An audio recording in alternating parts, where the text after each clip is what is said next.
माननीय मुख्यमंत्री अभ्युदय योजना ललितपुर में आप सभी का स्वागत है। जो आज आपको लेक्चर दिया जा रहा है वो पर्यावरण से संबंधित आपदा प्रबंधन समझौता और संगठन से संबंधित है, अंतर्राष्ट्रीय समझौता और संगठन से संबंधित है। एनवायरनमेंट एंड डिजास्टर मैनेजमेंट और जो इंटरनेशनल ऑर्गेनाइजेशन और कॉन्फ्रेंस से संबंधित आज का वीडियो है। तो पिछले लेक्चर में जो आपसे वार्तालाप हुई थी वो वार्तालाप हुई थी कि जो आपदा आती हैं, प्राकृतिक आपदाओं का वर्गीकरण आपको दिया गया था, फिर उसके प्रकार आपको बताए गए थे। मोस्टली प्राकृतिक आपदाओं में जो कल आपसे या जो पिछले लेक्चर में आपसे वार्तालाप हुई थी, ज्वालामुखी, भूकंप और सुनामी की उत्पत्ति का कारण, कैसे कैसे सुनामी, भूकंप और ज्वालामुखी आती हैं, एक प्लेट विवर्तन की सिद्धांत के माध्यम से आपको बताया गया था, डायग्राम के माध्यम से बताया गया था। तो पहले यानी 3 जो प्राकृतिक आपदाएं हैं उनको विश्व के साथ भारत को जोड़ करके उसी को आगे बढ़ा रहे हैं। तो जो ज्वालामुखी, भूकंप और सुनामी एक ही डायग्राम में आपको जानकारी दी गई थी। तो पहले जो जानकारी आपको दे रहे हैं वो वोल्केनो है या ज्वालामुखी है। फिर ज्वालामुखी को हम भारत से जोड़ देंगे या विश्व में जो मुख्य सक्रिय ज्वालामुखी होंगे उन क्षेत्रों को जोड़ देंगे। और भारत में यदि आपदा प्रबंधन से संबंधित जो नीतियाँ वगैरह हैं उन नीतियों को बाद में देखेंगे। ठीक है, पहले हम उत्पत्ति या कौन कौन से हैं भारत में, भूकंप के क्षेत्र कौन कौन से हैं, कितनी तीव्रता के क्षेत्र, कहाँ कहाँ पर भूकंप आते हैं। तो मोस्टली जो वोल्केनो, ज्वालामुखी या वोल्केनो,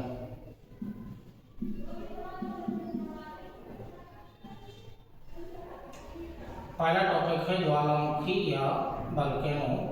तो जो ज्वालामुखी होता है, उत्पत्ति का कारण कल आपको बताया गया था कि पृथ्वी के आंतरिक भाग से जो आंतरिक भाग में पिघला हुआ द्रव के रूप में, गैसों के रूप में जो मिक्सचर होता है उसे वो पृथ्वी की सतह पर उद्गार होता है। तो लावा के रूप में उसका उद्गार होता है। तो लावा के रूप में उद्गार होगा तो जो ज्वालामुखी है, मतलब ऐसा मुख जिससे ज्वाला निकलती है, उसे ही ज्वालामुखी नाम दिया जाता है।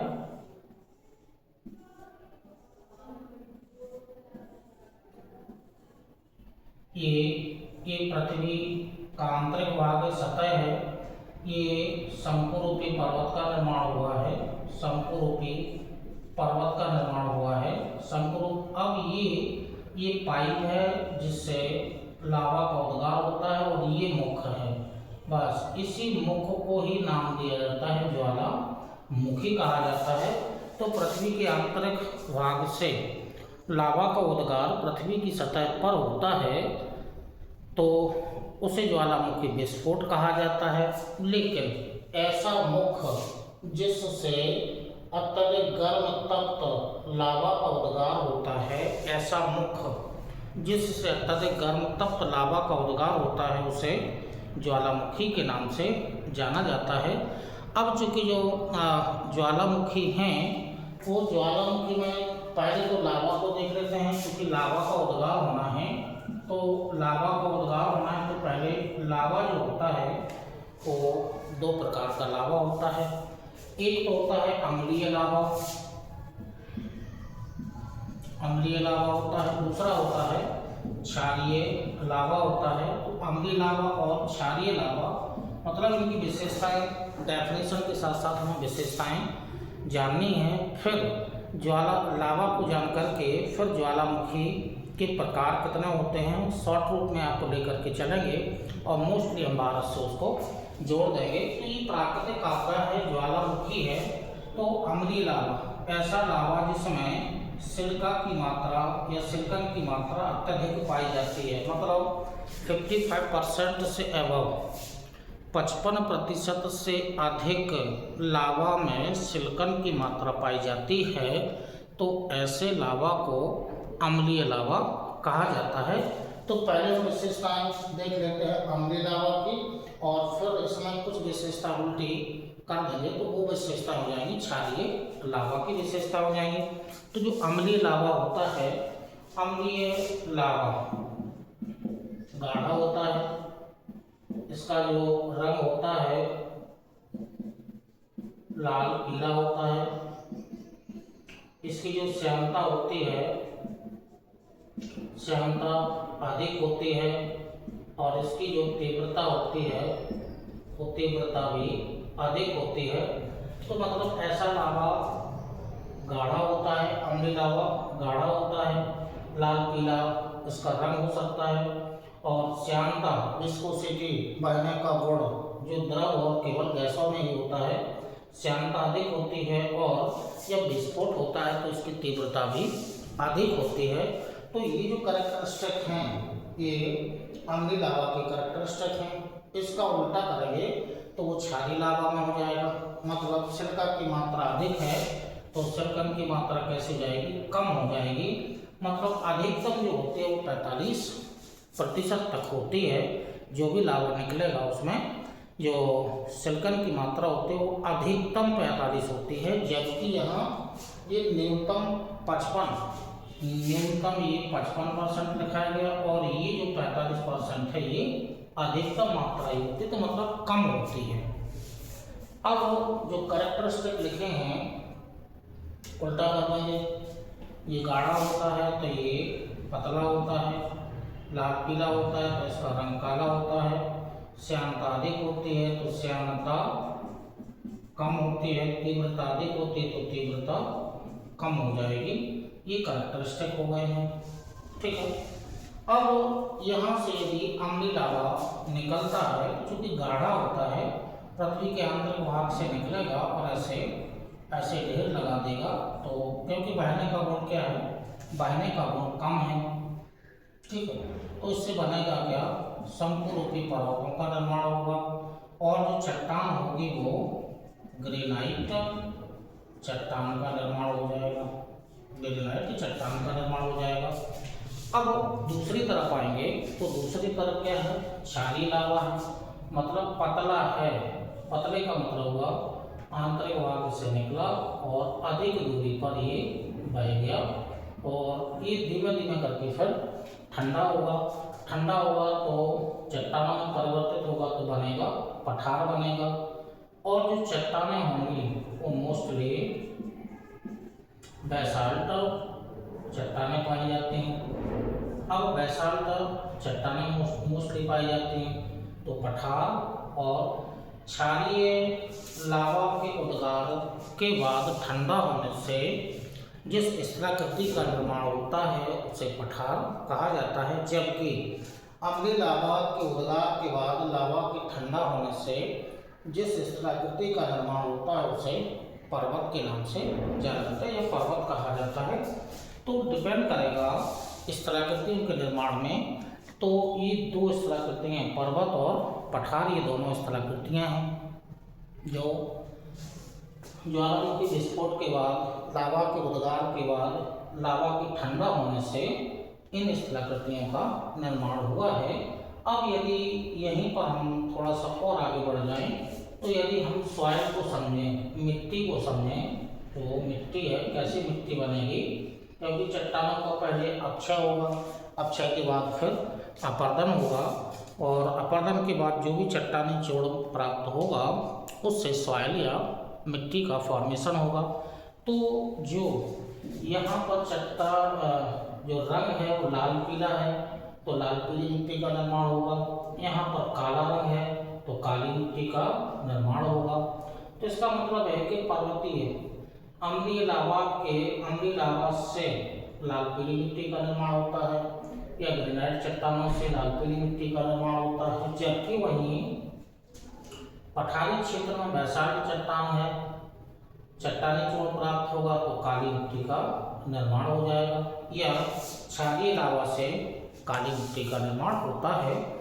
तो ये जो मिट्टी है इसको हमने क्योंकि लावा से पहले जोड़ दिया है, तो लावा जिस प्रकार का होगा उसी प्रकार की चट्टानों का या उसी प्रकार की मिट्टी का जो फॉर्मेशन होगा या जो निर्माण होगा, मिट्टी का निर्माण होगा। तो ये ज्वालामुखी थे और ये लावा हो गया है। अब चूँकि जो ज्वालामुखी होते हैं वो अवधि के आधार पर अवधि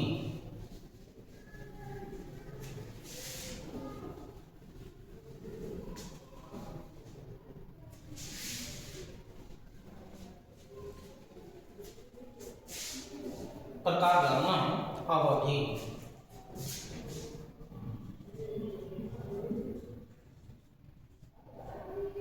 अवधि के आधार पर जो ज्वालामुखी होते हैं वो 3 प्रकार के होते हैं।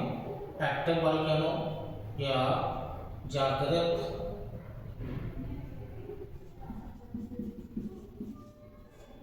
प्रसुप्त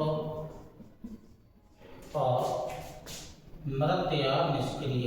मृत, निष्क्रिय या शांत वोल्केनो को नाम दिया जाता है। ये एक्टिव वोल्केनो है, ये डोर्मेंट और ये एक्सटेंट या डेड वोल्केनो के नाम से इसे जाना जाता है। तो अवधि या टाइम पीरियड के आधार पर, यानी कि बेसिस ऑफ टाइम पीरियड, तो जो ज्वालामुखी होते हैं वो 3 प्रकार के होते हैं। जागृत या सक्रिय, प्रसुप्त या सुषुप्त, मृत, निष्क्रिय या शांत ज्वालामुखी। तो ये जो डेफिनेशंस हैं, ये डेफिनेशंस हमें, जो माउथ आपको दिख रहा है, ज्वालामुखी मुख, इस मुख को देख करके हमें डेफिनेशन देना है। मीन्स क्या है, जो जागृत ज्वालामुखी हैं मतलब सक्रिय ज्वालामुखी हैं, मतलब ऐसे ज्वालामुखी जिनके मुख से लगातार, टू बी कंटिन्यू, लगातार लावा का उद्गार होता रहता है, ऐसे ज्वालामुखी को सक्रिय एक्टिव वोल्केनो के नाम से जाना जाता है। तो मतलब जागृत या सक्रिय ऐसे ज्वालामुखी जिनके मुख से, जो मुख है उससे लगातार लावा का उद्गार होता रहता है। तो ऐसे ज्वालामुखी भारत में केवल, विश्व में तो बहुत सारे हैं, ठीक है, लेकिन हम भारत की यदि बात कर लेते हैं तो भारत में जो एक सक्रिय ज्वालामुखी है वो बैरन द्वीप पर है, अंडमान निकोबार में बैरन द्वीप पर है।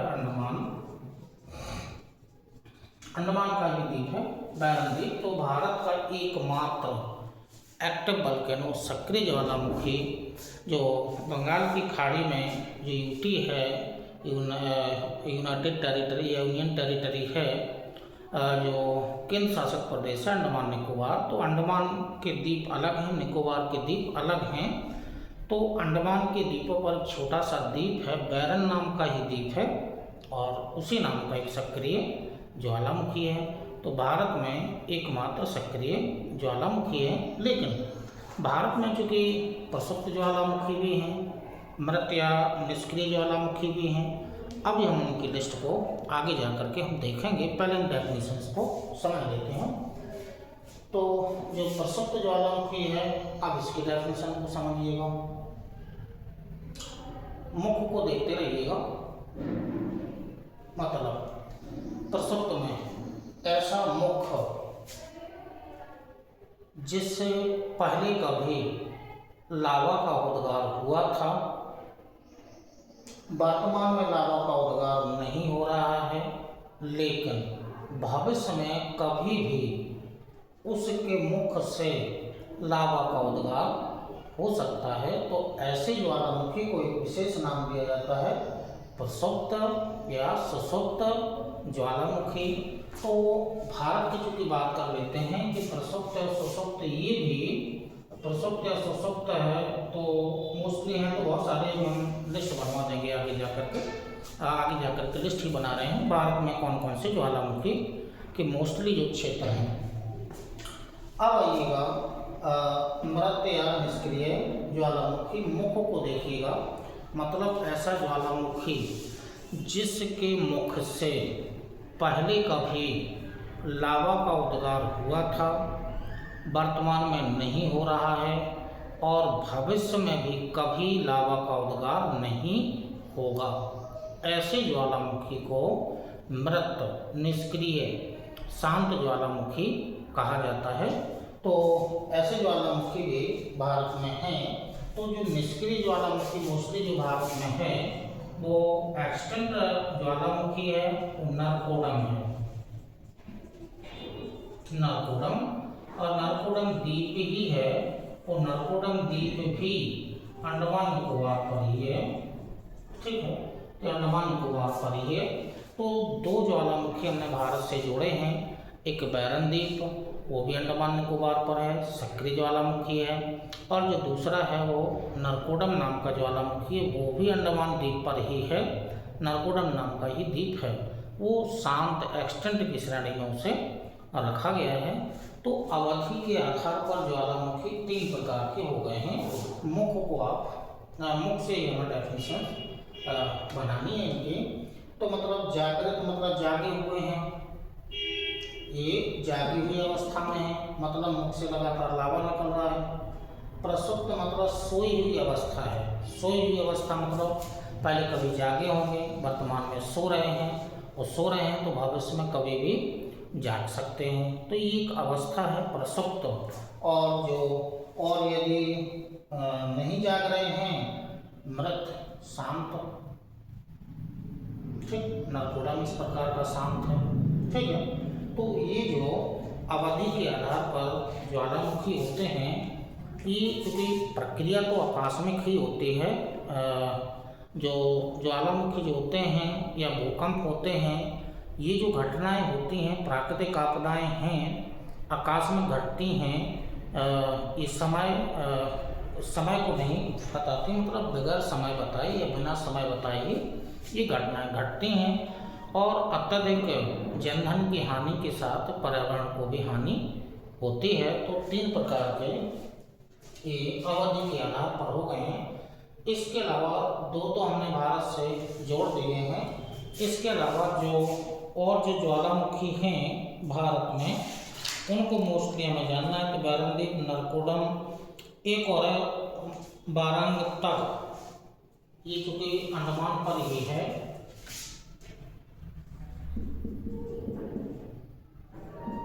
ये बारांग तट, ये भी ज्वालामुखी है, तो वो भी अंडमान पर ही है, अंडमान निकोबार द्वीप समूह पर भी है। इसके बाद दक्कन ट्रैप वाला जो पूरा का पूरा एरिया है, दक्कन ट्रैप, पूरा का पूरा एरिया है जो महाराष्ट्र राज्य से संबंधित है, पूरा का पूरा दक्कन प्लेटो या दक्कन जो ट्रैप है, पूरा का पूरा ज्वालामुखी का क्षेत्र है। उसके बाद एक धनोधर पहाड़ी है, धनोधर पहाड़ी इंपॉर्टेंट है, ये धनोधर पहाड़ी, ये जो संबंध है इसका गुजरात राज्य से है, धनोधर पहाड़ी का संबंध गुजरात राज्य से है। इसके बाद धोसी पहाड़ी भी है, धोसी पहाड़ी, धोसी,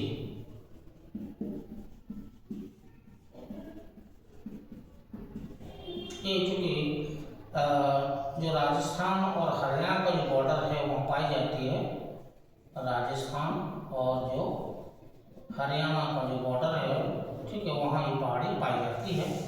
तो भारत में जो मोस्टली जो ज्वालामुखी के क्षेत्र हैं, उन ज्वालामुखी के क्षेत्रों में जागृत ज्वालामुखी भारत का है, बैरन द्वीप पर है, अंडमान निकोबार द्वीप समूह पर अवस्थित है, या बैरन नाम का ही एक द्वीप है। दूसरा है एक्सटेंट नाम का ज्वालामुखी नरकोडम, ये भी अंडमान निकोबार द्वीप समूह का ही एक द्वीप है, नरकोडम है। तो ये 2 तो हमने आपको पहले बता दी है। इसके अलावा धोसी पहाड़ी राजस्थान और हरियाणा के बॉर्डर पर है, बारांग तट, ये भी अंडमान निकोबार से संबंधित है। दक्कन ट्रैप जो पूरा का पूरा दक्कन ट्रैप है, और जो एक धनोधर पहाड़ी है, ये धनोधर पहाड़ी गुजरात से संबंधित है। तो जो भारत का जो दक्कन ट्रैप है, तो दक्कन ट्रैप वाला जो एरिया है, ये वाला जो एरिया है ये दक्कन ट्रैप वाला पूरा का पूरा एरिया है। ठीक है, ये दक्कन ट्रैप है,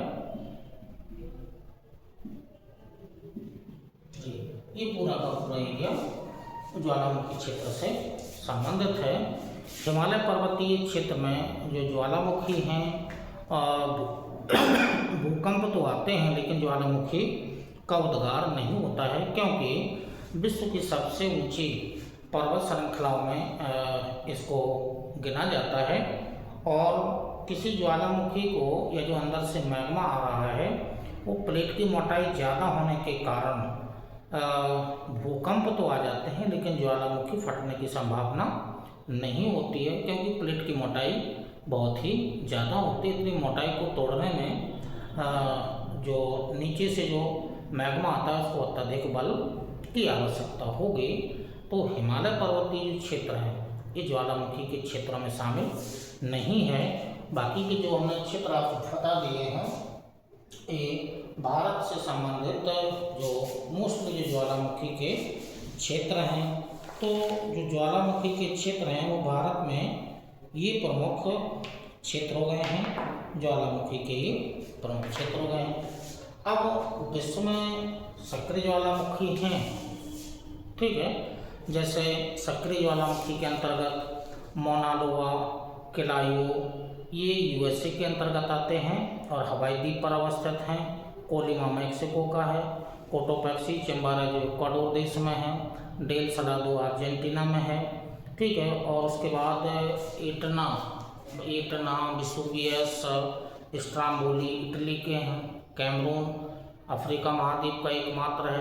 ठीक है, उसके अलावा सक्रिय ज्वालामुखी की बात कर रहे हैं, कोलियट नाम का एक ज्वालामुखी है, इंडोनेशिया में है। इसके अलावा ताल पनाटोबा मेयान ये फिलीपींस के हैं। तो ये विश्व में पाए जाने वाले प्रमुख सक्रिय नाम आपको बता दिए हैं। बाकी कभी ना कभी आपसे वार्तालाप क्लास में हुई होगी, यदि ज्वालामुखी आपको पढ़ाए गए होंगे तो हमने पूरी लिस्ट आपको बनवा दी होगी। ठीक है, तो ये जो प्राकृतिक आपदा है ज्वालामुखी, इसके बारे में थोड़ी सी वार्तालाप हो गई है। आपदा प्रबंधन भारत की नीति क्या है, राष्ट्रीय नीति क्या है प्राकृतिक आपदाओं से संबंधित, उसकी वार्तालाप बाद में होगी। पहले हम प्राकृतिक आपदाओं को समझ लेते हैं। ठीक, तो जो वल्केनो है या जो भूकंप है इसके बारे में ज्वालामुखी के बारे में वार्तालाप हो गई है। ठीक, इसके अलावा भारत से इसको जोड़ दिया है। उत्पत्ति कैसे होती है वो पिछले लेक्चर में आपसे वार्तालाप हुई थी।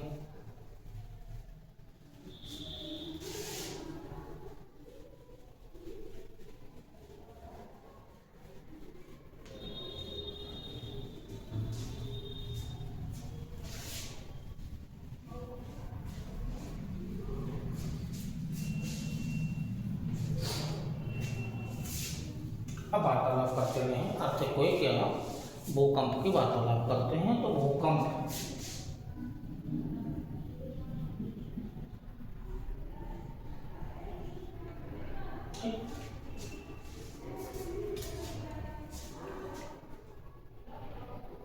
डेफिनेशन, पृथ्वी के आंतरिक भाग में होने वाले आकस्मिक हलचल, होने वाले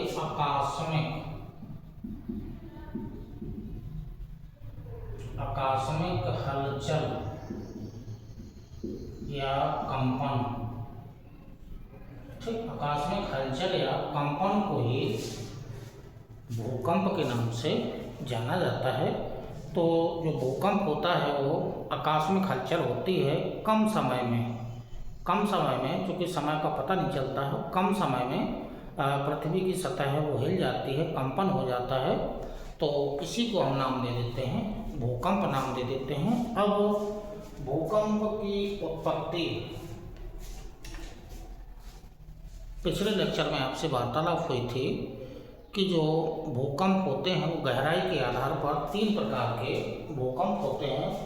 तो प्रकार यदि जानना है तो प्रकार में 3 ही प्रकार के होते हैं। ठीक है, प्रकार कौन कौन से होंगे, एक छोटा सा डायग्राम आप देख लीजिएगा, बाकी के प्रकार आप समझ जाएंगे।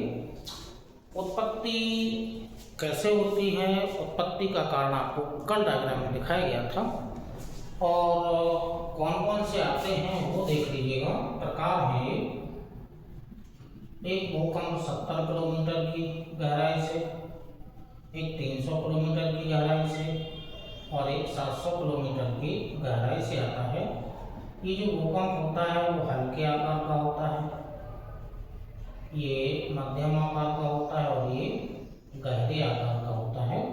तो जो भूकंप हल्के आकार का होता है उसकी तीव्रता कम होती है, जबकि जो भूकंप 700 किलोमीटर की गहराई से आता है उसकी तीव्रता अधिक होती है।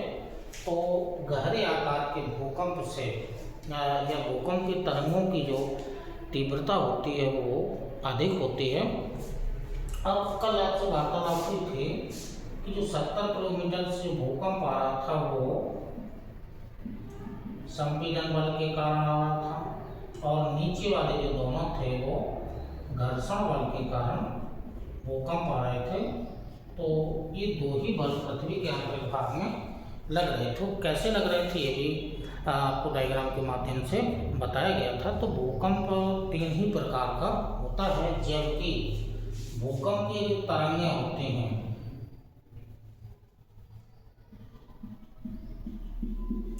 भूकंप की तरंगें 3 प्रकार की होती हैं, ई, एस और एल। यानी कि ये प्राथमिक, ये द्वितीयक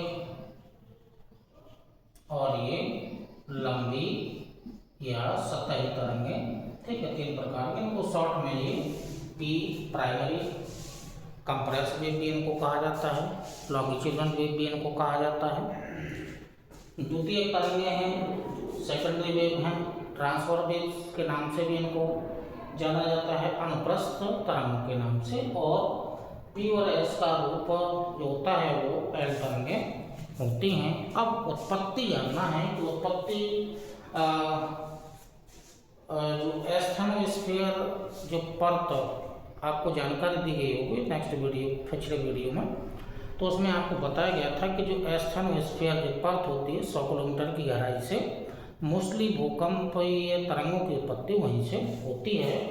अब जो उसका केंद्र होगा, ये केंद्र बन सकते हैं 70, 300 और 700।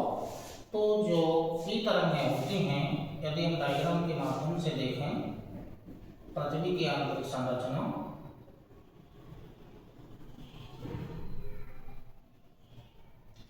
पहले वाला भाग क्रस्ट, दूसरा मेंटल और तीसरा भाग होता है वो कोर होता है। ठीक है, अब जो भूकंपीय क्रस्ट, मेंटल और कोर, तो रासायनिक संरचना की दृष्टि से पृथ्वी के आंतरिक भाग को 3 भागों में बांटा जाता है। ऊपरी वाली जो परत होती है उसको क्रस्ट, भूपर्पट्टी, दूसरा वाला भाग मेंटल और तीसरा वाला भाग कोर। तो जो ऊपरी मेंटल है, ऊपरी मेंटल से ही मोस्टली भूकंपीय तरंगों की उत्पत्ति होती है।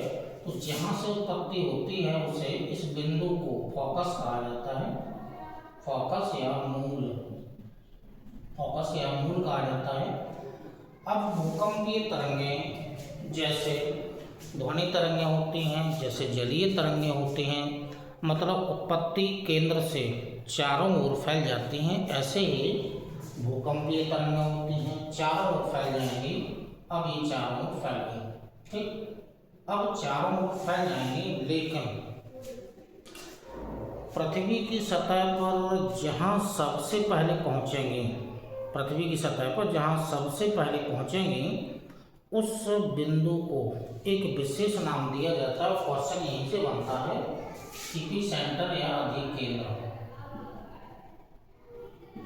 अधिक केंद्र के नाम से इसे जाना जाता है। तो ये अधिक केंद्र है। अब तरंगें चारों ओर फैल जाएंगी,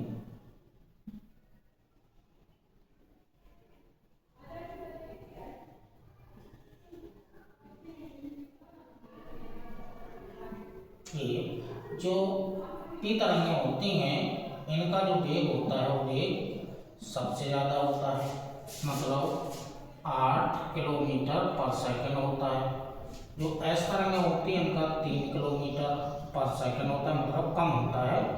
और P प्लस एस तरंग का रूप हो जाएगी एल तरंग। तो इसका मतलब है कि आगे आगे जो चलेगी वो पी तरंग होती है, उसके पीछे जो चलती है वो एस तरंग होती है। दोनों तरंगें सतह पर आ जाएंगी और तो पहले पी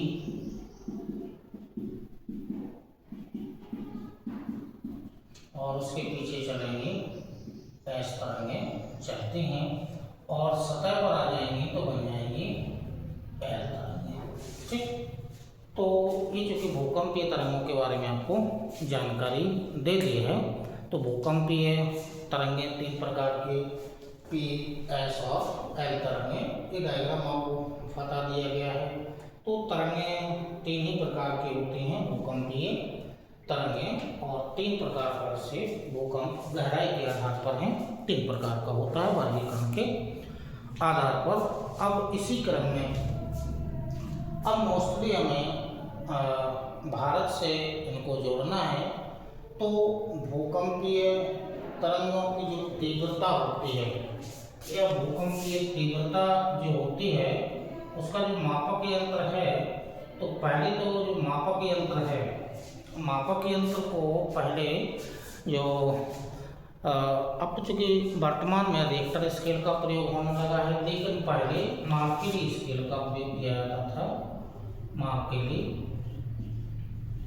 यंत्र या मार्केली स्केल, ठीक। और जो दूसरा है वो रिएक्टर स्केल, ठीक है, रिएक्टर स्केल, ठीक। तो वर्तमान में इसी रिएक्टर का स्केल का प्रयोग किया जा रहा है। चूँकि मार्केली स्केल पुराना है और रिएक्टर स्केल नया है, तो इससे हम तीव्रता को माप लेते हैं कि भूकंप की तीव्रता कितनी होती है।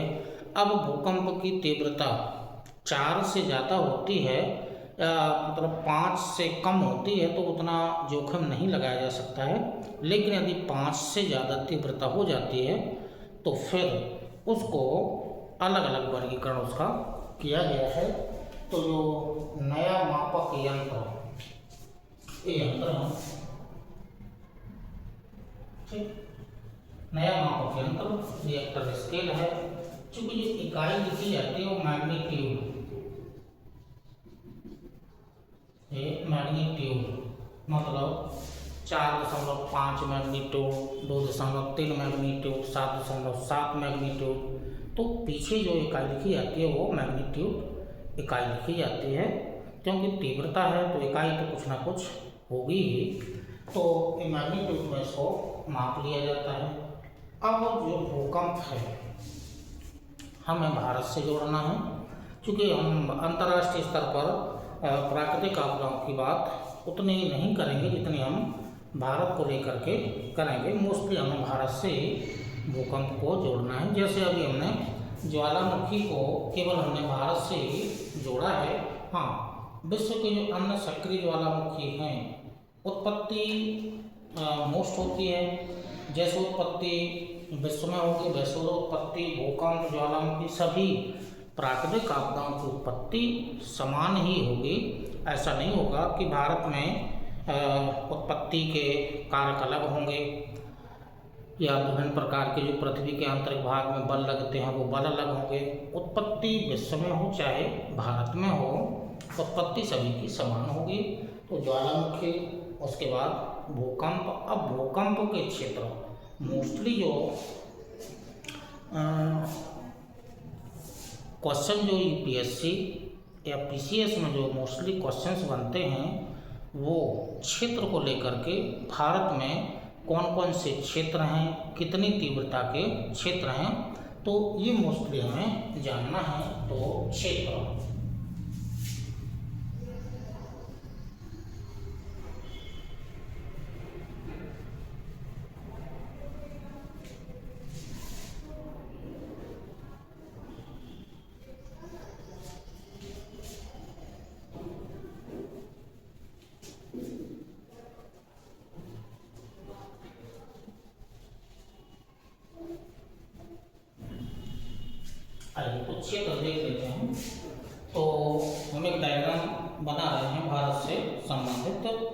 मतलब भारत में कौन कौन से क्षेत्र हैं, कितनी तीव्रता के हैं। ठीक है, तो पहले ऐसे लिस्ट बना लीजिएगा।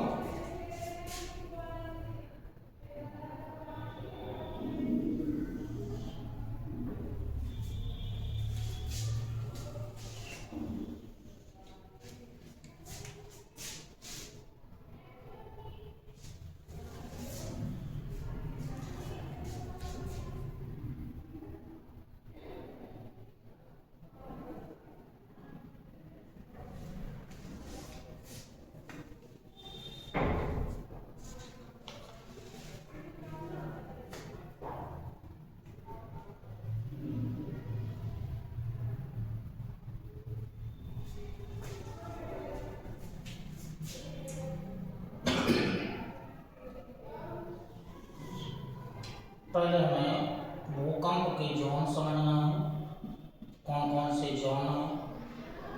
फिर भूकंप की तीव्रता जाननी है, तीव्रता कितनी होती है, तीव्रता कितनी होती है। तीव्रता के अलावा फिर हमें जानना है मोस्टली जो कुल क्षेत्र या प्रतिशत, भारत का कुल क्षेत्र या प्रतिशत हमें समझना है। और भारत में जो मोस्टली जो क्वेश्चन बनते हैं वो लास्ट वाला जो पॉइंट आपको लिख रहे हैं कि प्रमुख क्षेत्र।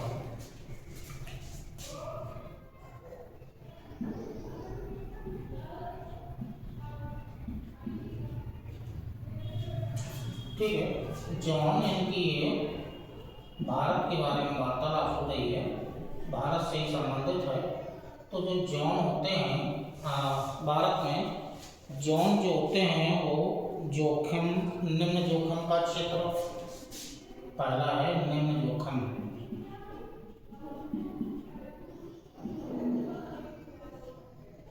ठीक है,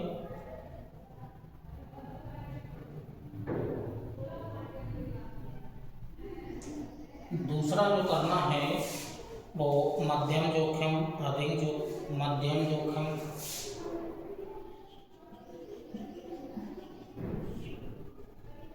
अधिक जोखिम और अत्यधिक जोखिम।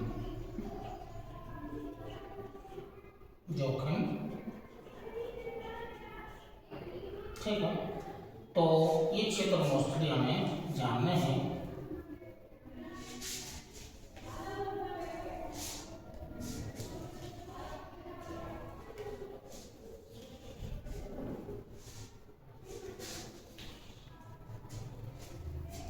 ये एक लिस्ट बन चुकी है। तो जोन जो है वो भारत में जोन मतलब कितने जोखिम का है, निम्न जोखिम, मध्यम जोखिम, अधिक जोखिम और अत्यधिक जोखिम। अब जो तीव्रता जो समझनी है वो जोन की जो तीव्रता है यानी कि 5 या 6 से कम ही कर दीजिएगा। तीव्रता 6 से कम, इसको 7 पर डाल दीजिएगा, इसको 8 पर डाल दीजिएगा और ये जो डल जाएगा वो 9 तीव्रता पर डल जाएगा। मतलब 9 रिएक्टर स्केल पर यदि उसका मापक 9 मैग्नीट्यूड से अधिक आ रहा है तो अत्यधिक जोखिम का क्षेत्र बन जाएगा। ठीक है, अब जो मोस्टली है वो कितना प्रतिशत है भारत के कुल भूभाग का, भारत के कुल भूभाग का कितने प्रतिशत भाग 6 से कम तीव्रता के अंतर्गत आता है। कितना क्षेत्र 7, कितना क्षेत्र 8 और कितना क्षेत्र 9 से अधिक ही करना है, मतलब 9 तीव्रता से या 9 मैग्नीट्यूड से अधिक है, 9 मैग्नीट्यूड या 9 से अधिक। तो जो भारत में जो मोस्टली निम्न जोखिम का जो क्षेत्र है, जो 6 रिएक्टर स्केल पर मापक 6 से कम आता है, वो जो क्षेत्र है वो 43% है, 43% है। मतलब निम्न जोखिम का क्षेत्र भारत के कुल भूभाग का 43% है। ठीक है, अब आएंगे जो मध्यम जोखिम वाला क्षेत्र है, जिसकी रिएक्टर स्केल पर जो मापक है वो 7 तक है, तो वो जो क्षेत्र है भारत में वो 27% है, 27% क्षेत्र है। अब जो अधिक जोखिम वाला जो क्षेत्र है, जो अधिक जोखिम वाला जो क्षेत्र है वो 18% है। और सबसे मोस्ट क्या है, जहाँ पर भूकंप बार बार आते हैं वह क्षेत्र जो भारत के कुल भूभाग का है वो 12% ही है। मतलब ठीक है, मतलब आपदा प्रबंधन के अंतर्गत भूकंप चूँकि ध्यान तो देना है, नियम कानून भी बनाना है, मैनेजमेंट भी करना है, लेकिन भारत के कुल भूभाग का सबसे कम जो क्षेत्र है 12%, वो अत्यधिक जोखिम मतलब 9 या 9 से अधिक तीव्रता के क्षेत्र के अंतर्गत आता है। तो क्षेत्र तो जो औसतन है वो 12% ही है। अब लेकिन 12% है, 12% मतलब भूकंप का क्षेत्र भारत में है, भूकंप के जोन भारत में हैं, ठीक है।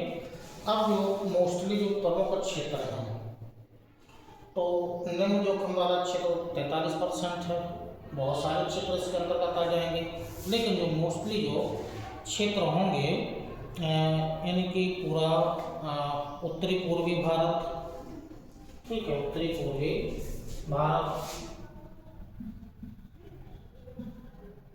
या उत्तरी पूर्वी क्षेत्र कर दीजिएगा, ठीक।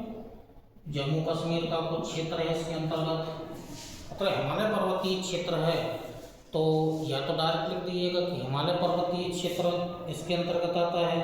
तो शॉर्ट में हम यही कर रहे हैं कि सीधा सीधा हिमालय पर्वतीय क्षेत्र लिख देते हैं।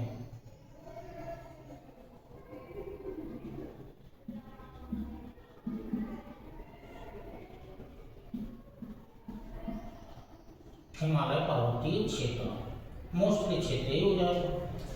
अब हिमालय पर्वतीय क्षेत्र में उत्तरी पूर्वी भारत, जो 7 सिस्टर वाला एरिया है वो पूरा आ जाएगा, सिक्किम हो जाएगा, उत्तराखंड, हिमाचल प्रदेश, जम्मू कश्मीर, मतलब हिमालय पर्वतीय क्षेत्र पर से संबंधित जो भी राज्य हैं वो पूरे के पूरे आ जाएंगे।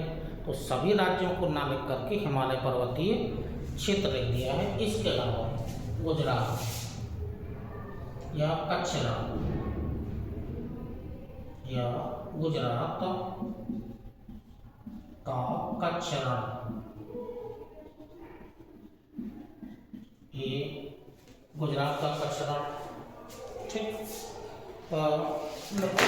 उसके अंतर्गत जोखिम, बड़ा जोखिम वाला उसको रखना है, क्योंकि ये उल्टा कर रहे हैं, नीचे से चलना है, क्योंकि हिमालय पर्वतीय क्षेत्र तो नीचे बर्फ जोन के अंतर्गत आता है।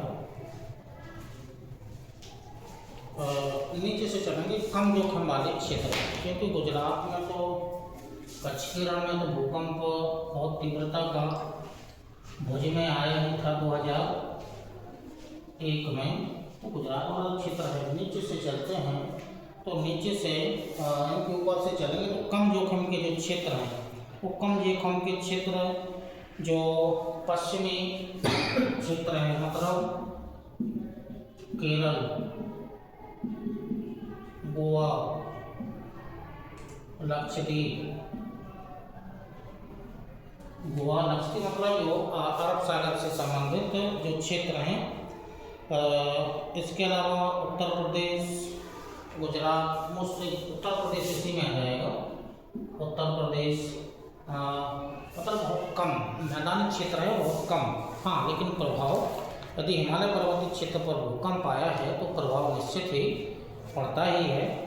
और इसके अलावा राजस्थान, पंजाब, राजस्थान, मध्य प्रदेश, बिहार, झारखंड, यानी कि जो मध्यवर्ती भारत है, मध्य भारत, ठीक है, मध्य भारत में मध्य प्रदेश, झारखंड, छत्तीसगढ़ और ये क्षेत्र इसके अंतर्गत आ जाएंगे। और इसके अलावा तेलंगाना और मोस्टली क्षेत्र ही हैं, आंध्र प्रदेश,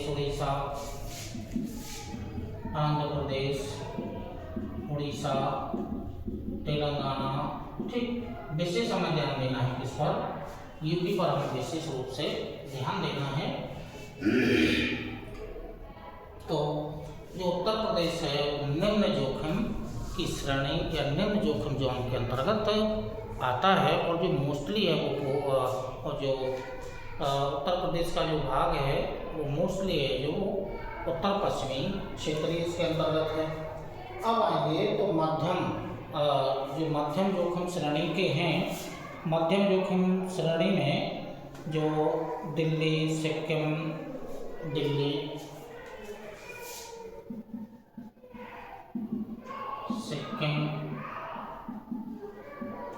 कुछ भाग उत्तर प्रदेश का भी है, ठीक है, कुछ भाग बिहार का भी है, ठीक है, कुछ भाग इसमें बिहार का भी है, गुजरात, राजस्थान, महाराष्ट्र के कुछ क्षेत्र हैं,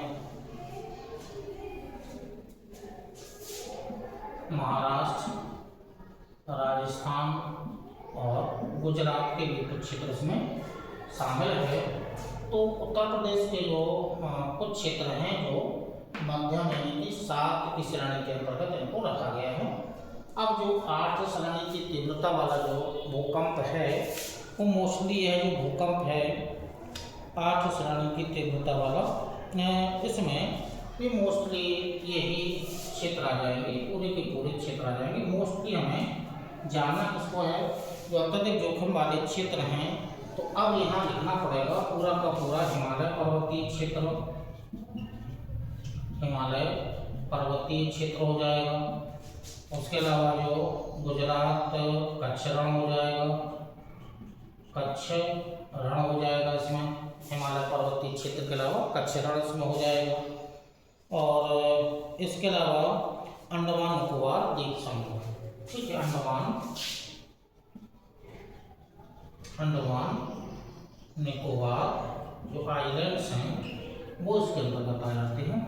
तो जो भारत में अत्यधिक जोखिम वाले जो क्षेत्र हैं अंडमान निकोबार, जो अंडमान निकोबार द्वीप समूह है, अब एक सक्रिय ज्वालामुखी इसके पहले आया ही था, बैन आइलैंड, हिमालय पर्वतीय क्षेत्र मोस्टली है,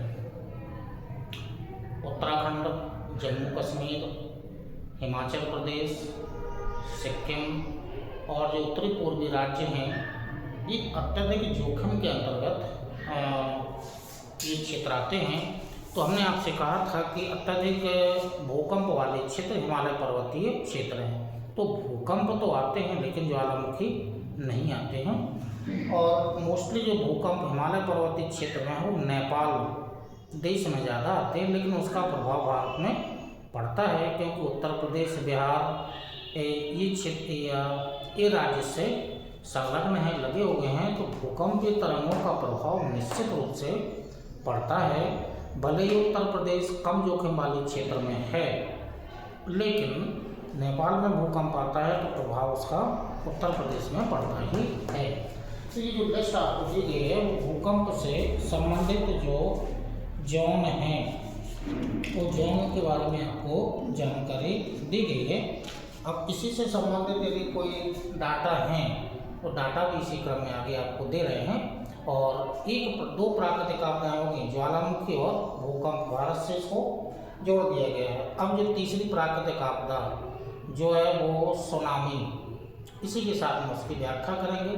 फिर बाढ़, सूखा, भूस्खलन, लू, शीतलहर, या जो भी प्राकृतिक आपदाएं होंगी इनके बारे में जानकारी आपको देंगे। तो इसी क्रम में दे रहे हैं।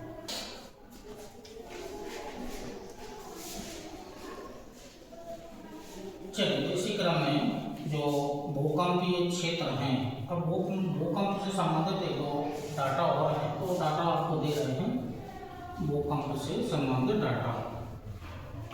उसके बाद अगली प्राकृतिक आपदा के बारे में वार्तालाप करेंगे।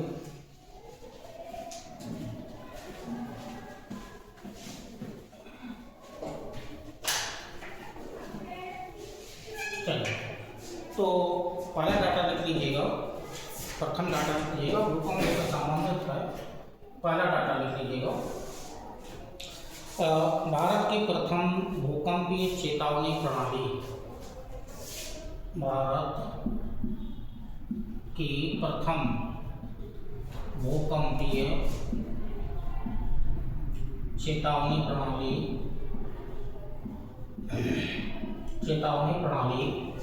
भारत की प्रथम भूकंपीय चेतावनी प्रणाली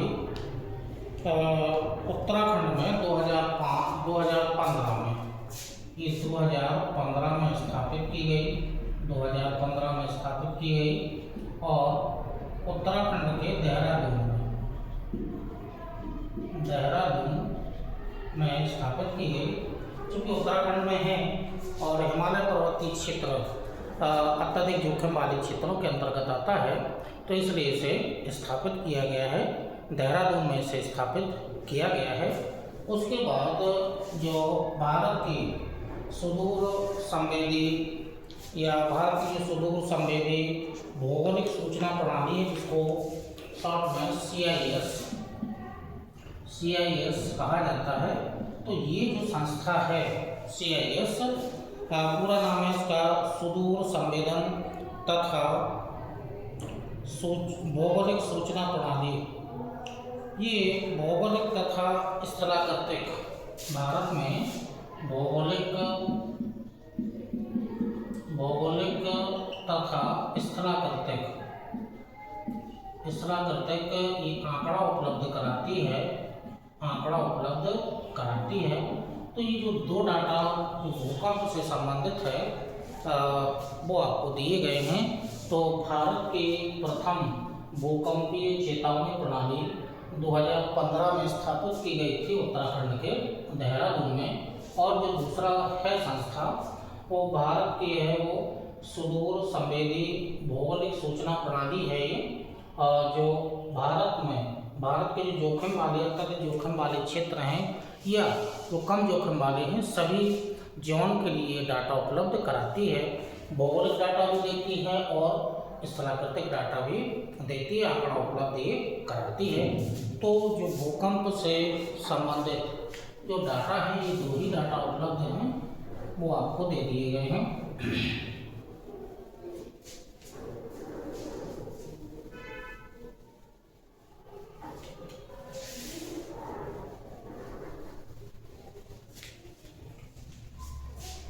चलिए अगला टॉपिक देख लेते हैं।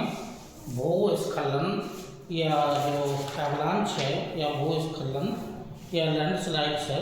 अगला जो टॉपिक है प्राकृतिक आपदा में भूस्खलन।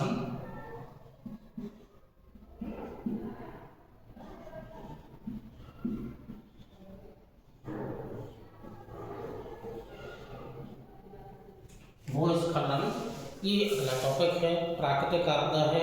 मोस्टली ये जुड़ी होगी वो पर्वतीय क्षेत्र से ही मोस्टली जुड़ी रहती है। और मोस्टली भारत में जो भूस्खलन होता है वो मोस्टली हिमालय पर्वतीय क्षेत्र में मोस्टली होता है। लैंडस्लाइड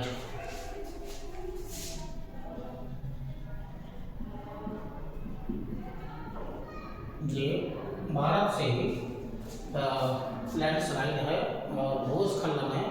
तो भूस्खलन में होता क्या है कि जो पर्वतीय क्षेत्र हैं, मतलब जो पर्वतीय क्षेत्र हैं, जो ऊंचे नीचे ऐसे पर्वतीय क्षेत्र हैं, इन पर्वतीय क्षेत्रों मोस्टली जो हिमालय में है ये पर्वतीय क्षेत्र है।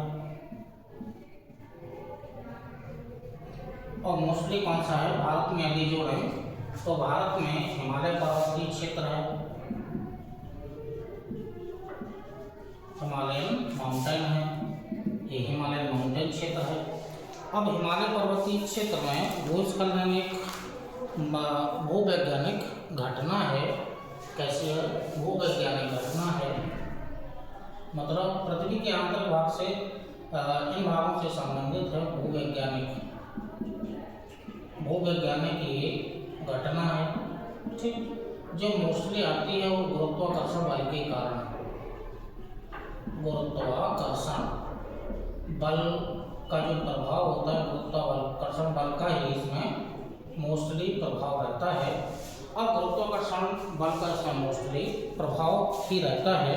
तो वृहद स्तर पर पत्थरों का खिसकना, मतलब वृहद स्तर पर खिसकाव होता है।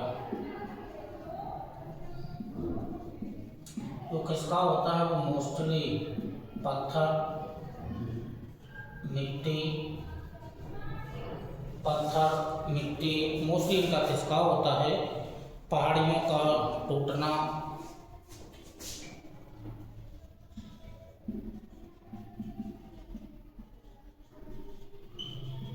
मिट्टी का बहाव कर दीजिएगा, मिट्टी का बहाव और पत्थरों का खिसकना। तो ये जो मोस्टली ये जो घटनाएं होती हैं पर्वतीय क्षेत्रों में, इनसे कोई पत्थरीय क्षेत्र है, ठीक है, इसका खिसकाव होगा, पत्थर का खिसकाव होगा, यहाँ से मिट्टी का बहाव होगा, बहाव हो जाएगा, या किसी पहाड़ी का ऐसे करके ये टूटना, ठीक है, टूटना हो जाएगा। तो इसी घटना को पर्वतीय क्षेत्रों में बृहद स्तर पर गुरुत्वाकर्षण बल के प्रभाव से बड़े बड़े पत्थरों का खिसकना, मिट्टी का बहना या किसी पहाड़ी का टूटना, इस पूरी घटना को ही कहा जाता है भूस्खलन या लैंड स्लाइड के नाम से इसे जाना जाता है। तो ये लैंड स्लाइड है, प्राकृतिक चूँकि आपदा है। अब इसको चूँकि जो मोस्टली नुकसान तो होता ही है, पर्वतीय क्षेत्रों में निवास करने वाले जो लोग या जो लिविंग थिंग्स होंगी, जीवधारी होंगे, उनको तो हानि होना ही है। साथ साथ में खिसकाव होता है। तो जो पर्वतीय क्षेत्रों में वन क्षेत्र है, वनों की वन क्षेत्र में कमी आती जाती है, तो क्रमशः धीमे धीमे उसमें कमी आती जाती है। अब भूस्खलन चूँकि प्राकृतिक घटना भी है और मानव जनित भी है। प्राकृतिक तो मोस्टली है ही, प्राकृतिक भी है और मानव जनित घटना भी है। ध्यान रखना, जनित, मानव जनित घटना भी है, दोनों हैं, इसको पॉइंट को नोट करना है। जो भूस्खलन है, लैंडस्लाइड है, वो प्राकृतिक घटना भी है और मानव जनित घटना भी है। दोनों प्रकार की घटनाओं के अंतर्गत इसे रखा जाता है। तो अब जो भारत में जो भूकंप जो प्रभावित क्षेत्र हैं, ठीक है, क्षेत्रों के नाम लिख लीजिएगा। भारत में जो भूकंप भूस्खलन से प्रभावित जो मोस्टली जो क्षेत्र हैं, उनके नाम लिख लीजिएगा, नोट कर लीजिएगा। नंबर 1, 2, 3, 4 पॉइंट करके बना लीजिएगा। हिमालय पर्वतीय क्षेत्र, मोस्टली अभी आपको लिख ही दिया है हिमालय पर्वतीय क्षेत्र। तो हिमालय पर्वतीय क्षेत्र नंबर 1 में हो गया है। नंबर 2 में लिखिएगा पश्चिमी घाट या सह्याद्री की पहाड़ियाँ। इसके अलावा पश्चिमी घाट और पूर्वी घाट दोनों जानना है। पश्चिमी घाट और पूर्वी घाट। दक्षिणी पर्वतीय क्षेत्र, दक्षिणी पर्वतीय क्षेत्र।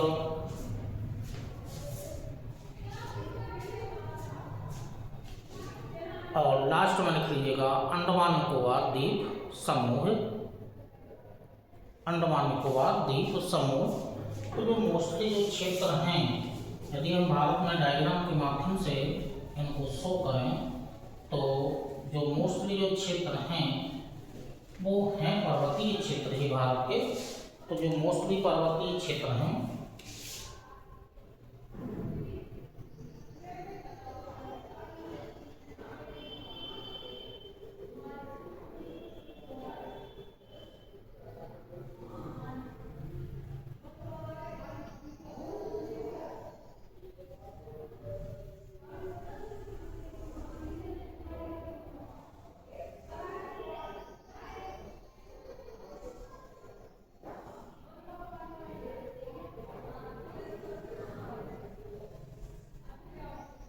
इस डायग्राम के माध्यम से हम आपको दिखाई दे रहे हैं। डायग्राम हो सकता है तो ठीक ना बना हो, लेकिन हमें क्षेत्र जानना है, डायग्राम से कोई मतलब नहीं है, क्षेत्र दिखाना है।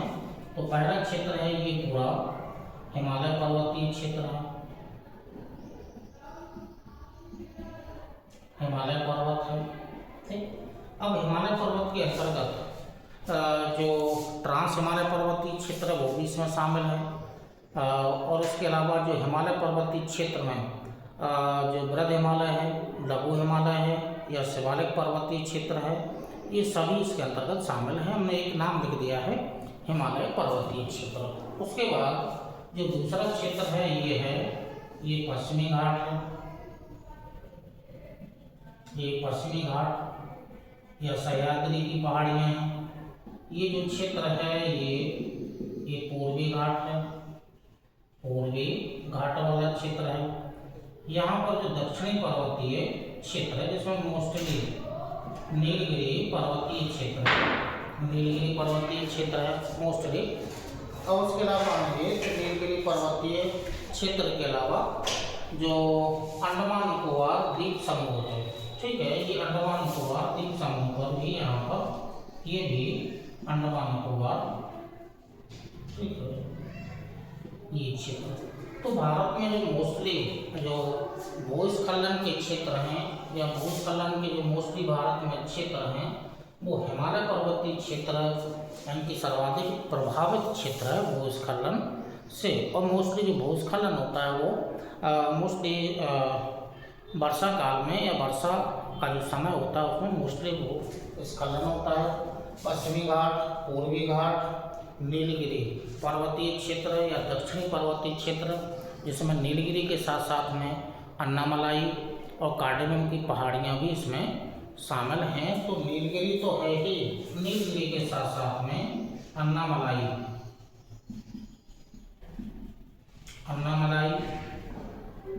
कार्डेनम की पहाड़ियाँ, ये क्षेत्र भी दक्षिणी पर्वतीय क्षेत्र के अंतर्गत आता है।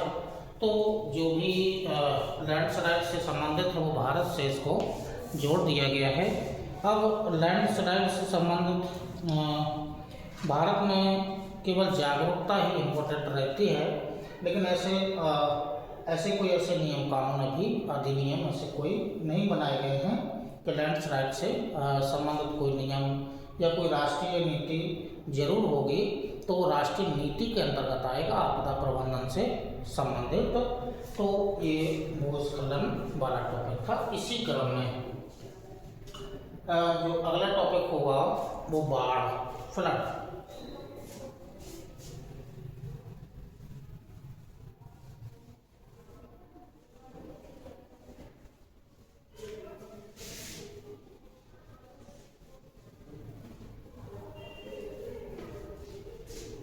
बाढ़ या फ्लड।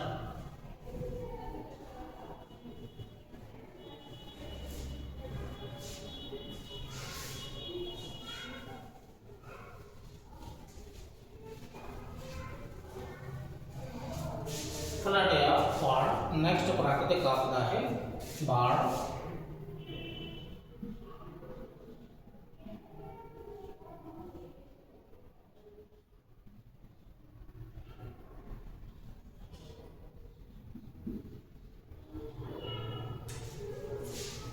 अब समझना है हमें बाढ़ को समझना है। तो जो मोस्टली जो बाढ़ होती है थोड़ा सा लिखना हो तो नोट कर लीजिएगा। बाढ़ फिर डायग्राम बना करके बता रहे हैं। एक ऐसी प्राकृतिक आपदा है जिसमें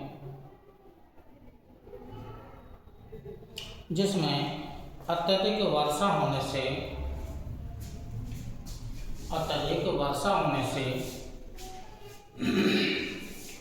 नदियों की अपवाह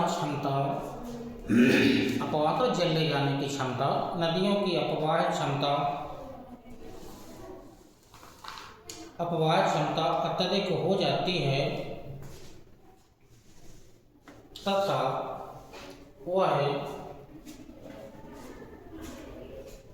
वह अपने तटबंधों को तोड़कर, तटबंध मतलब किनारे वाले भागों को तोड़कर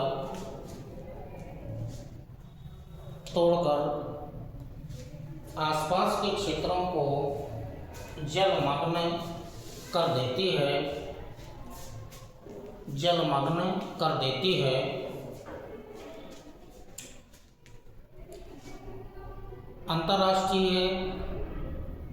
अंतर्राष्ट्रीय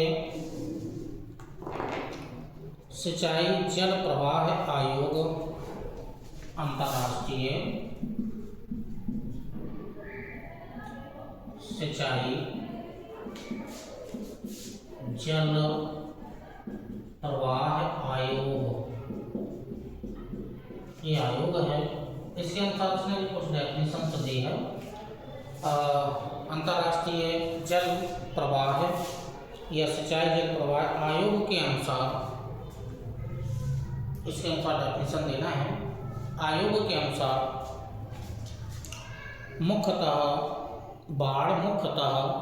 बाढ़ से बोल रहे ना, बाढ़ मुख्यतः नदी नालों में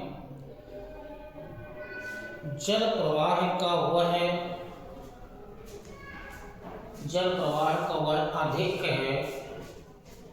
अधिक शब्द पढ़ना लेकिन अधिक है, जो सामान्य स्थिति को छोड़कर प्राकृतिक किनारों या मानव निर्मित किनारों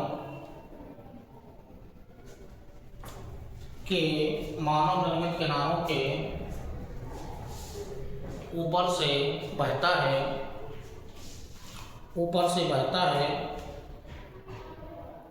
जिसके कारण निचले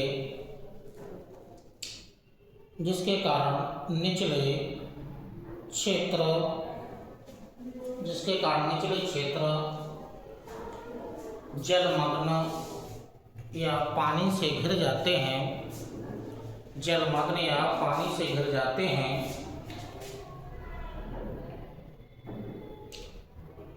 जल स्तर का बढ़ना तथा आबादी कृषि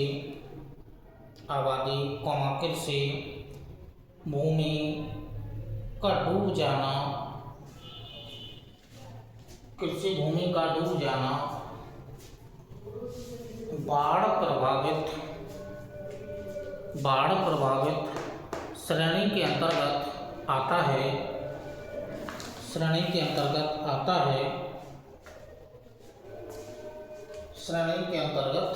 आता है।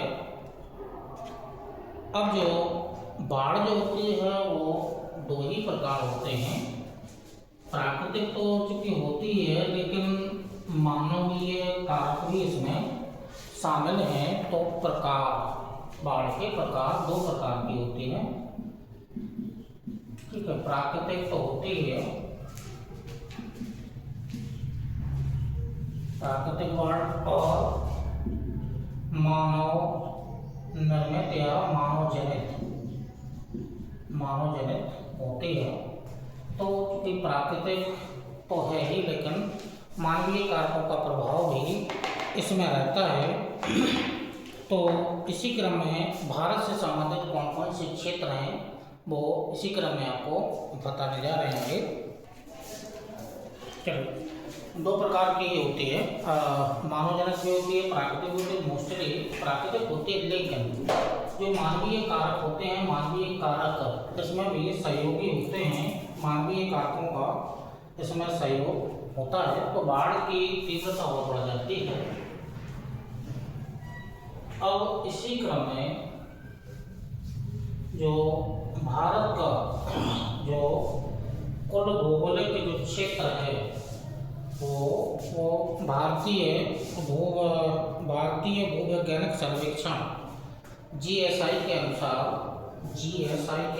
भारत में कुल भौगोलिक क्षेत्रफल का GSI के अनुसार भारत का जो कुल भौगोलिक क्षेत्र है 12.5% जो क्षेत्र है वो बाढ़ प्रभावित क्षेत्रों के अंतर्गत आता है। तो बाढ़ प्रभावित क्षेत्रों के अंतर्गत ये मोस्टली ये क्षेत्र भारत का जो कुल भौगोलिक क्षेत्र है उसके अंतर्गत आता है। और मोस्टली इस 12.5% में जो मोस्टली जो क्षेत्र हैं वो कौन कौन से क्षेत्र आएंगे, प्रमुख क्षेत्रों को आपको बता रहे हैं कि यानी कि उत्तर प्रदेश, बिहार, पश्चिम बंगाल,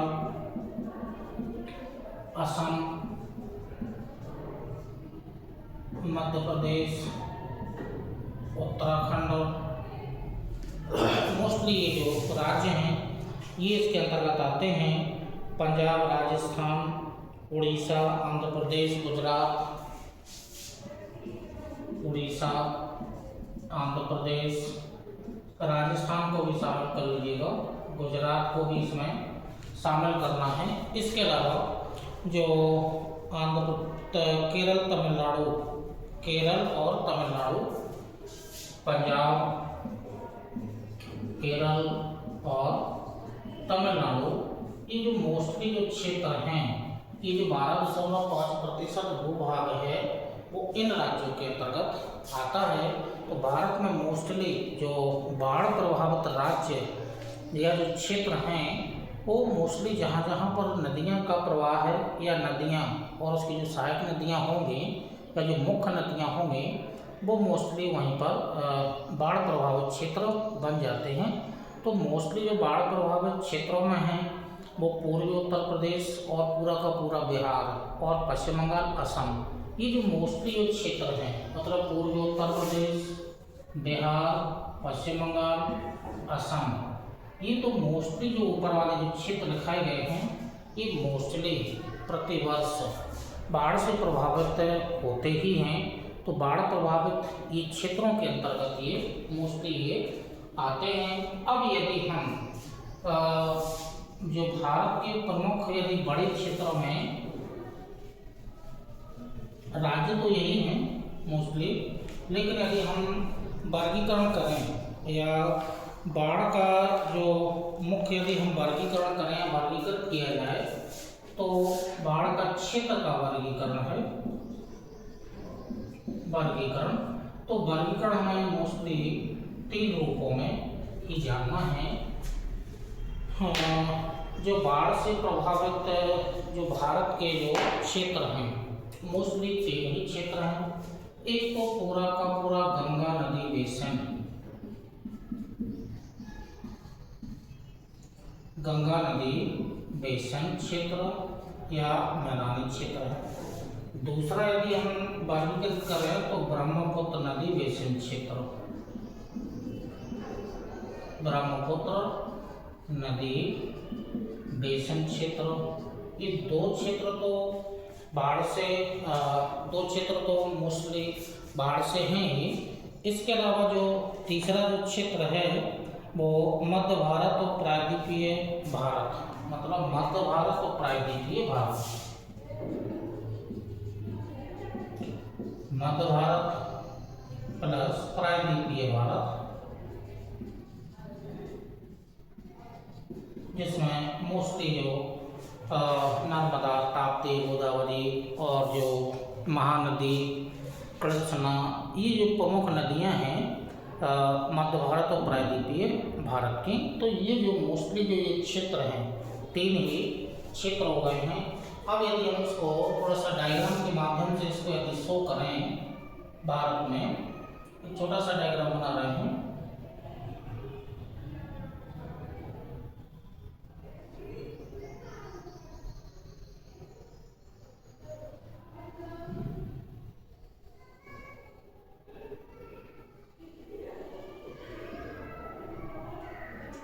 इस क्षेत्र को देखें तो एक तो पूरा का पूरा गंगा नदी बेसिन, मतलब गंगा नदी में सुबह गंगा और उसकी सहायक नदियाँ, गंगा और उसकी सहायक नदियाँ का मतलब होगा यमुना, अभी दिखा रहे हैं कौन कौन सी, पर क्षेत्र देख लीजिएगा,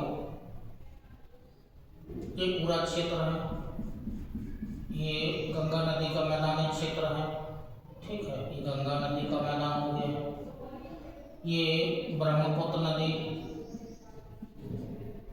ब्रह्मपुत्र नदी, ठीक, मध्य भारत का हो जाएगा नर्मदा, ताप्ती, महानदी, और प्रायद्वीपीय भारत का ये हो जाएगा, ये मध्य भारत का हो गया और ये प्रायद्वीपीय भारत का क्षेत्र हो गया है। अब जो ब्रह्मपुत्र और उसकी सहायक नदियाँ, इसके अलावा गंगा और उसकी सहायक नदियाँ, ठीक है, तो जो गंगा और उसकी जो सहायक नदियाँ हैं, इसमें जैसे यमुना, चंबल की बहुत सारी सहायक हैं। उसके अलावा दशान नदी, नीचे आएंगे तो जो एक नदी है, जैसे ऊपर से आएंगे तो जो मोस्टली है गंडक, या नीचे आएंगे तो शारदा या घाघरा कर दीजिएगा लास्ट में, घाघरा, कोसी, मोस्टली कोसी है, ठीक है।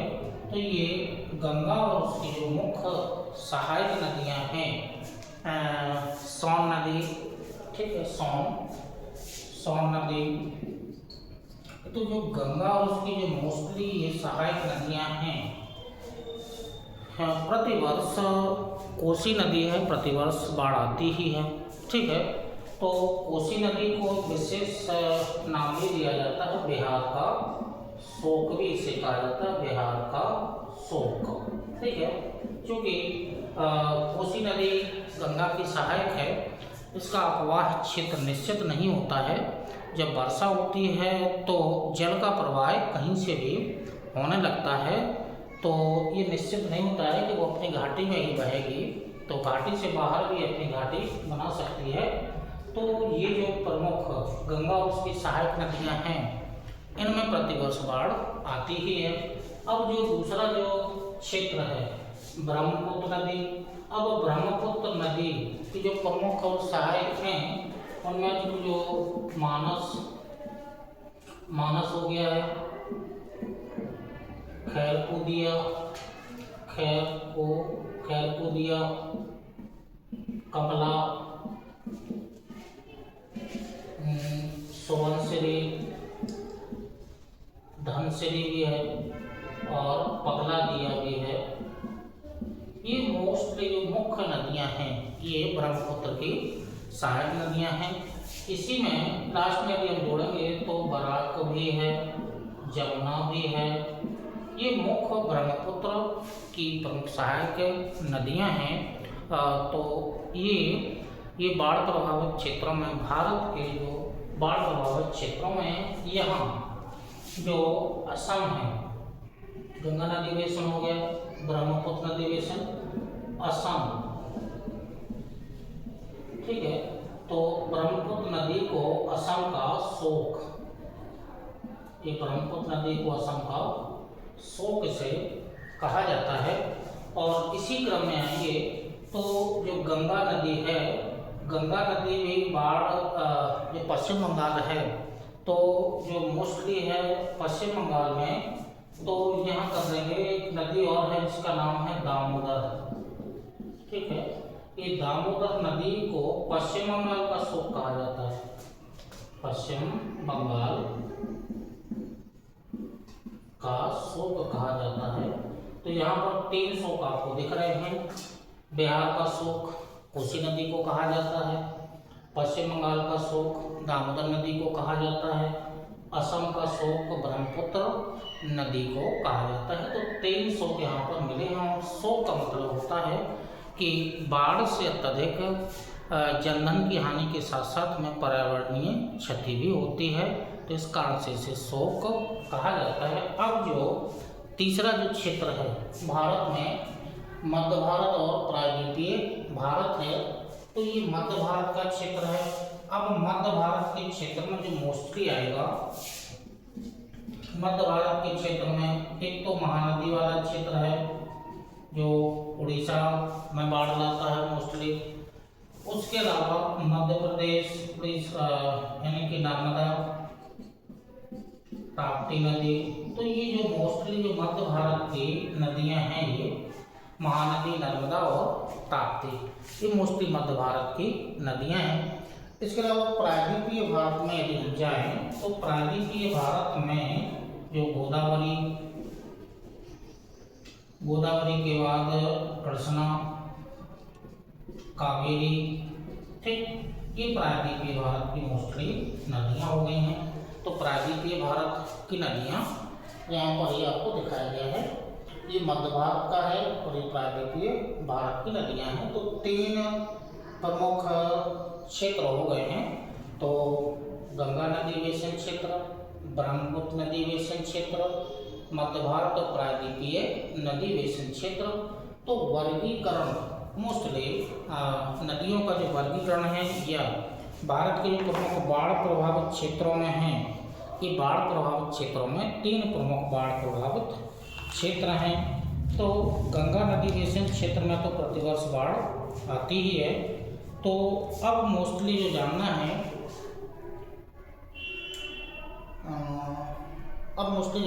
बाढ़ आने का कारण।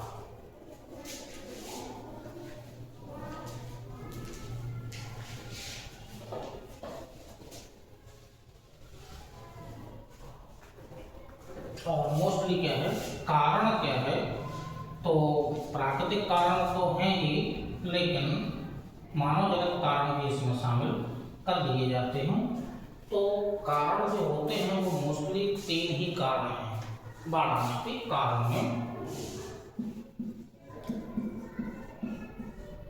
मोस्टली 3 ही कारण आपको जानना है, ठीक है। और जो मोस्टली जो 3 कारण होते हैं वो मानवीय कारण,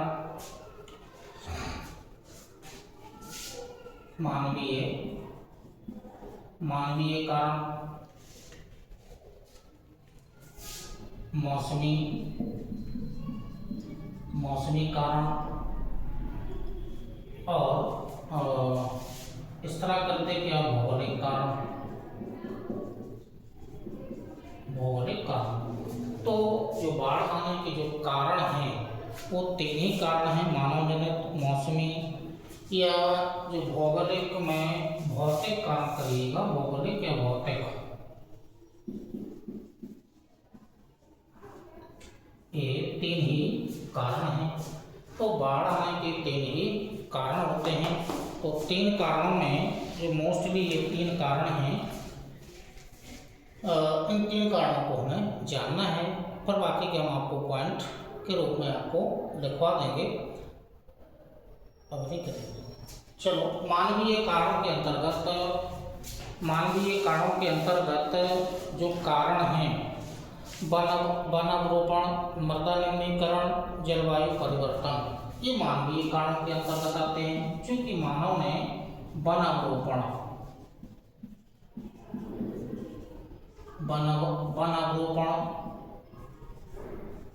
मृदा निम्नीकरण, जलवायु परिवर्तन, ठीक है। जलवायु परिवर्तन में जो मोस्टली जो कारण है, जलवायु परिवर्तन में मोस्टली जो कारण है वो ग्लोबल वार्मिंग है। ग्लोबल वार्मिंग से मौसम में परिवर्तन आता है। तो ग्लोबल वार्मिंग और इसके अलावा बांध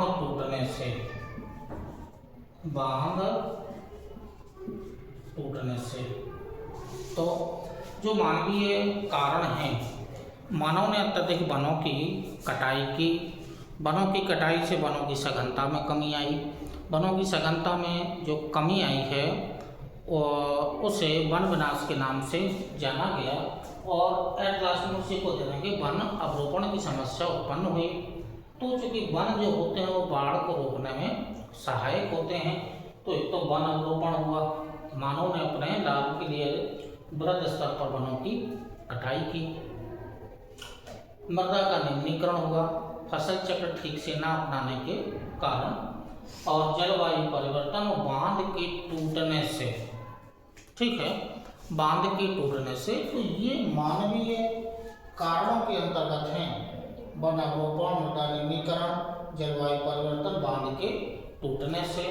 प्रॉब्लम सीधे लास्ट में ये आएगा कि इन सब का प्रभाव ये होगा कि जल की मात्रा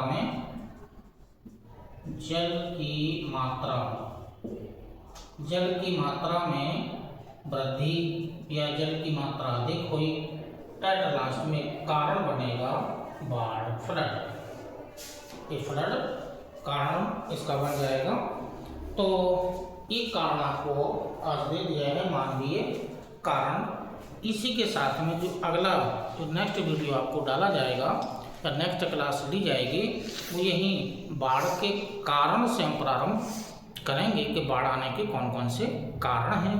एक कारण आपको दे दिया है, मानवीय कारण। बाकी का मौसमी और जो भौतिक कारण हैं वो भी इम्पोर्टेंट हैं। तो जो नेक्स्ट लेक्चर आपको दिया जाएगा वो हम बाढ़ से ही, कारणों से ही हम शुरुआत करेंगे।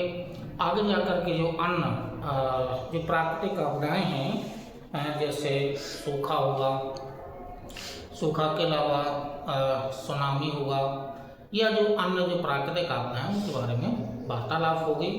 तो तब तक के लिए नमस्कार, धन्यवाद, जय हिंद।